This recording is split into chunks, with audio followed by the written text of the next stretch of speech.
So I just made a dashboard for all of you DIY investors out there who are going to be retiring within the next 2 years. Today we're going to cover it and I'll show you how to get access to it for free. My name is Zach Lundyke. I'm an hourly financial planner. This is where we'll start the dashboard review, and I have to give credit where credit is due. Jesse Itzler is an entrepreneur that has a fantastic way to close out his year and plan for the next one. So if you haven't checked out Jesse, go ahead and give him a follow.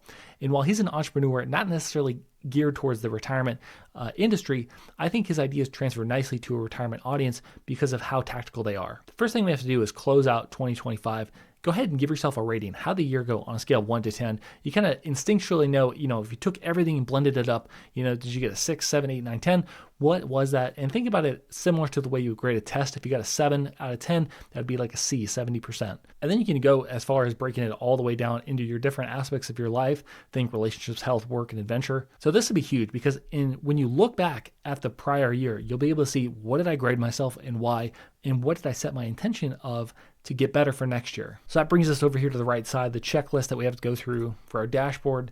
I've broken it up into a few different components: tax, estate planning, cash flow, and portfolio. I've done this very strategically. At the top of the list are things that are most often neglected by DIY investors. So go ahead and start with those first. And the tax section is all about figuring out what your tax rate is today versus what it's going to be in retirement, and then what it's going to be at required minimum distribution age. The estate planning section is just one of those things that not very many people are able to get done.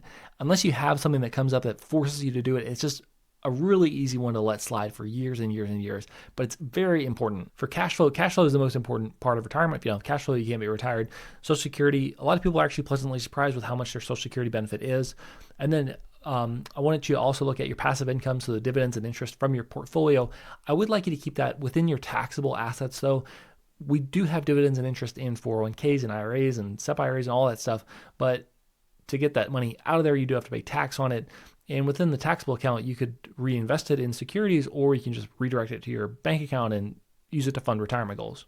And then the other critical thing is that we have to know how much of our portfolio we're going to be projected to spend every year before and after Social Security turns on. And then maybe if you have other assets like a rental property, if you're going to be paying off a mortgage, what's that going to look like before and after as well. And then finally, I think there has to be a discipline framework around your investments. So I think at a minimum, starting with what's my current allocation, and then reviewing what's the largest drawdown that allocation has faced in the past, when was it, what led to it, and what was the damage in terms of percentage terms and dollar terms. That's very useful to know because you always have to have that number top of mind so you don't get surprised when we do have a market downturn. Also, a quarterly review template is very important for DIY investors specifically because you don't have an advisor there monitoring the investments. So having a framework to decide, okay, is this investment doing what I expect it to do, and what are the drivers of that, is going to be so important because that'll allow you to have a good understanding of, hey, I need to stay with this investment, or I need to look for something to exchange it with to continue to try and reach my goals. So I hope that's helpful. This will be a great jumpstart for all of you DIY investors out there